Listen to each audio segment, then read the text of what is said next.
1, 2, 3.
Mandolin Land, Mike Hedding here. This week we're going to work on the old Christmas carol, We Three Kings, in the key of E minor.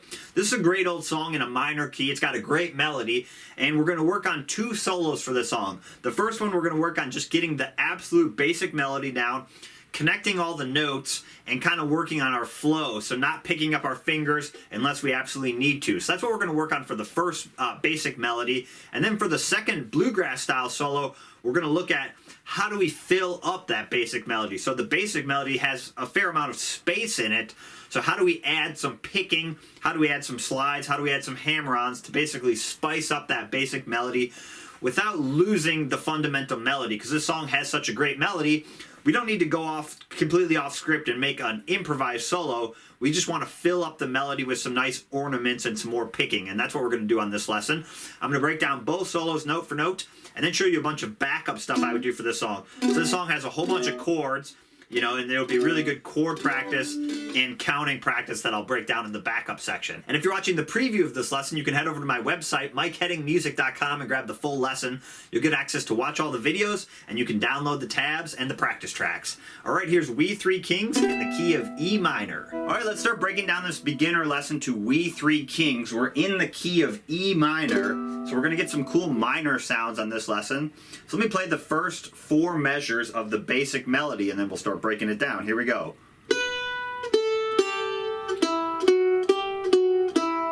Do that a few times.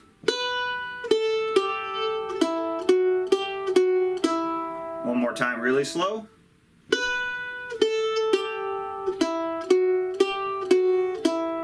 Okay, so we're in 3/4, so we have 3 beats per measure, so 3 quarter notes per measure. And we're going to start with measure 1. There's no pickup to the basic melody. And in the basic melody, we're going to play a combination of half notes. So half notes would get 2 beats. We're going to play quarter notes, which would get 1 beat.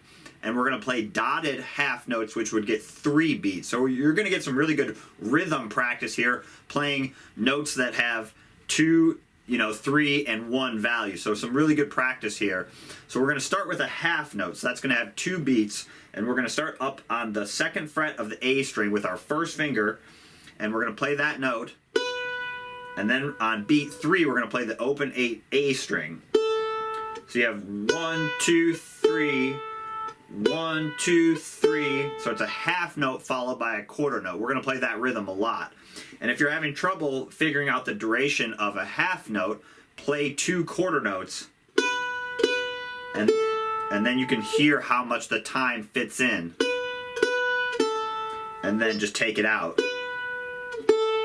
You can even ghost note the quarter note, so I'm not hitting the strings, but I'm kind of swinging and missing on purpose just to help keep the rhythm there. So just do that if you have problems, counting it out. Or, like I said, count it out loud. 1, 2, 3, 1, 2, 3. I'm going to do all downstrokes in this beginner basic melody as well. So we have 1, 2, 3. And then we're going to go down to the 5th fret on the D string with our 3rd finger and play that same rhythm, a half note followed by a quarter note.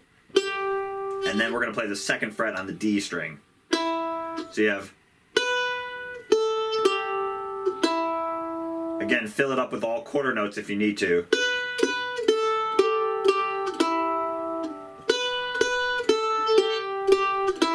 And then take it out.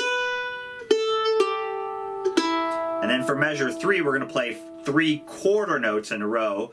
We're going to play the 4th fret on the D string, 5th fret on the D, 4th fret on the D, so back down, and then 2nd fret. And that's going to be a dotted half note, so 3 beats. 1, 2, 3. So we have 1, 2, 3, 1, 2, 3. Let's do that a few times.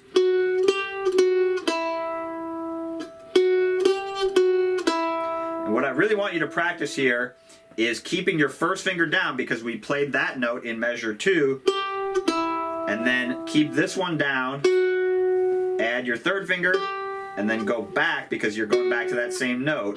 See how I'm keeping these fingers down rather than doing this? Don't do this.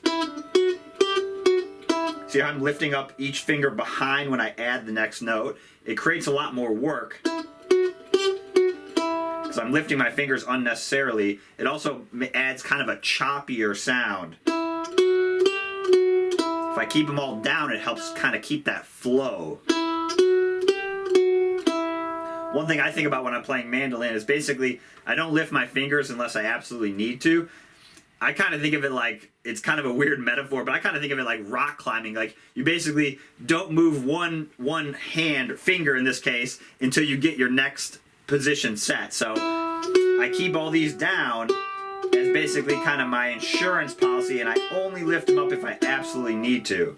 So let's play that first 4 measures, because that's actually half of the verse, of the basic verse. So once you get these 4 measures down, you've got a good chunk of the song down.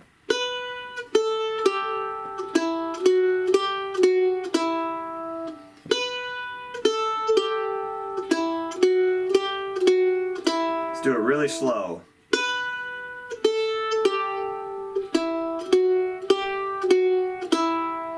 And if you're finding that's too easy and you want to make it a little trickier, one thing you could do is like add some slides.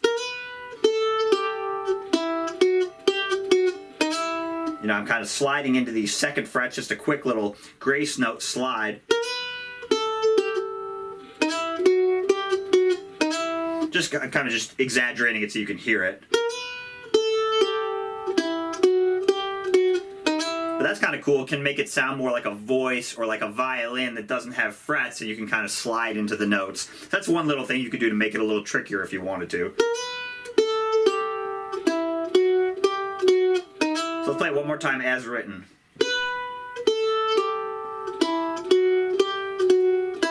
And then, so you land on this note for 3 beats, 1, 2, 3, and then we go back up, and 5 through 8, we play that exact same melody.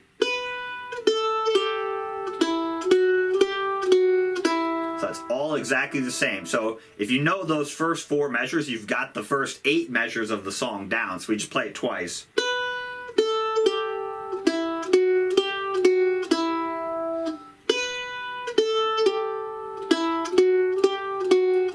And every note is a melody note, so we're not adding any embellishments in this basic melody. Every single note's a melody note.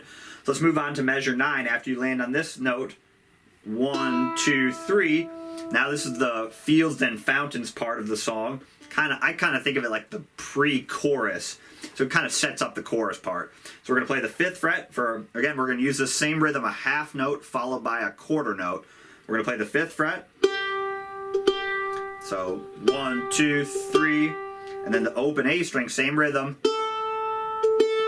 And then the 2nd fret on the A string, same rhythm. So you're going to get some really good counting practice. So 1, 2, 3, 1, 2, 3, 1, 2, 3. Let's do that a few times. I'll do it without counting.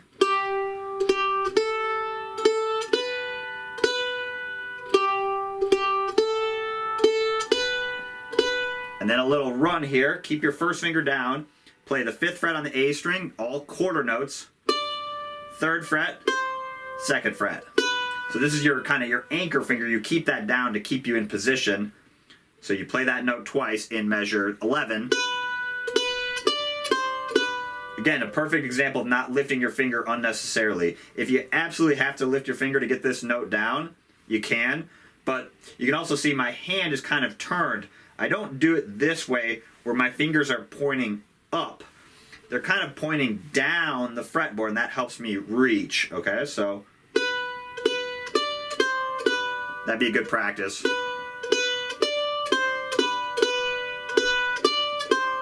And then measure 13, open, 2, open on the A string, all quarter notes. And then 5th fret on the D string for a half note. And then 4th fret. And then 2nd fret for a dotted half note. So that same rhythm. A half note followed by a quarter note. So let's play 9 through 15. We have...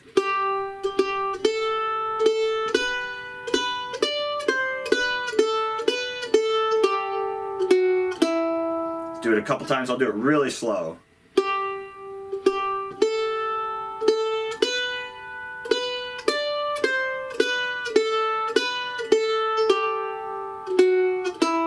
A little faster.